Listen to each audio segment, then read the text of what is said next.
Alo, bună ziua, mă auziți?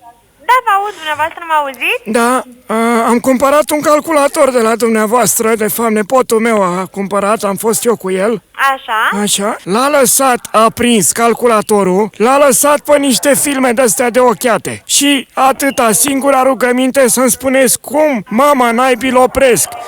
Dumneavoastră doriți să știți cum se închide calculatorul? Da, să opresc nenorocirea asta de... înțeles. Păi puteți da click pe X-ul din partea dreaptă a paginii, dreapta sus, va apare un X.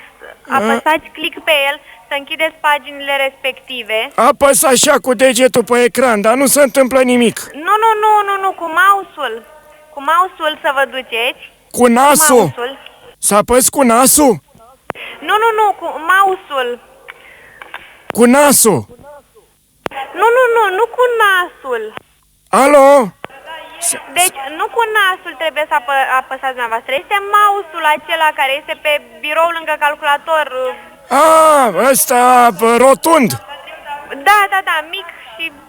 Așa, și l-am luat și apăs cu el, l-am luat în mână și apăs cu el pe ecran? Nu, numai puțin. Deci, dacă aveți calculatorul pe un birou, presupun.